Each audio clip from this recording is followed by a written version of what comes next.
మరొక పార్టీకి సంబంధించిన నేత కేటీఆర్ బీఆర్ఎస్ వర్కింగ్ ప్రెసిడెంట్ ఆయన మీద కేసు నమోదు చేశారు. బీఆర్ఎస్ నేతలు ఆరోపిస్తున్నారు బీజేపీ కాంగ్రెస్ కలిసి మమ్మల్ని ఇరకాటం పెట్టాలని చెప్పి చూసి కేటీఆర్ అరెస్టుకు సంబంధించి కేసు నమోదు చేశారంటున్నారు.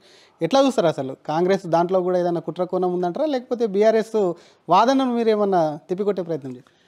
ఇప్పుడు వాళ్ళు ఈ కార్ రేస్ విషయంలో జరుగుతున్నటువంటి అంశం ఎక్కడైనా వారు తప్పు చేసి ఉంటే ఖచ్చితంగా దానిపైన విచారణ జరగాల్సిందే. ఆ తప్పు కనుక ప్రూవ్ అయితే దానికి బాధ్యత కేటీఆర్ గారు వహించాల్సిందే. రాష్ట్ర ప్రభుత్వం ఆ కేసు విషయంలో ఏ విధంగా ముందుకెళ్తుందో, ఆ విచారణలో ఏదమైనటువంటి దాంట్లో నుంచి సమాధానాలు వస్తే దాని ప్రకారం యాక్షన్ తీసుకుంటుందేమో. దానికి భారతీయ జనతా పార్టీకి ఎలాంటి సంబంధం ఉండదు. రాష్ట్ర ప్రభుత్వము వారి దృష్టికి ఒక విషయం వచ్చినప్పుడు దాంట్లో అవినీతి జరిగింది, దాంట్లో పెద్ద ఎత్తున ప్రభుత్వ ఖజానాకు ఎలాంటి అనుమతులు లేకుండా డబ్బులు ఇచ్చినారు అంటే అటువంటి విషయం ప్రూవ్ అయితే వారు కూడా తప్పకుండా దానికి బాధ్యత వహించాల్సిందే కేటీఆర్ గారు.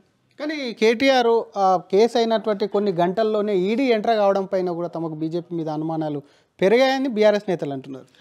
ఇది ఈడీ అంటేనే ఇక బీజేపీ చెప్తేనే ఈడీ వస్తారనేటటువంటి ఒక ఏమంటే భ్రమలో ఉన్నాను. ఇంకా ఈడీ అనేది ఎక్కడ ఎలాంటి విషయం తెర మీదకి వచ్చినా దాని విషయంలో ఈడీ ఎంటర్ అవుతుంది. దానికి పార్టీకి ఏం సంబంధం? పార్టీకి ఎలాంటి సంబంధం లేదు.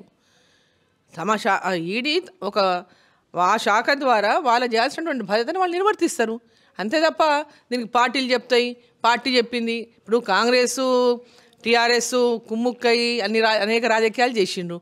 ఈరోజు మధ్యలో భారతీయ జనతా పార్టీని ఎందుకు బ్లేమ్ చేస్తున్నారు? మరిన్ని వీడియోస్ కోసం ఛానల్ ని సబ్స్క్రైబ్ చేయండి. లేటెస్ట్ అప్డేట్స్ కోసం వాట్సాప్ ఛానల్ ని ఫాలో అవ్వండి. ఆ లింక్ డిస్క్రిప్షన్ లో ఉంది.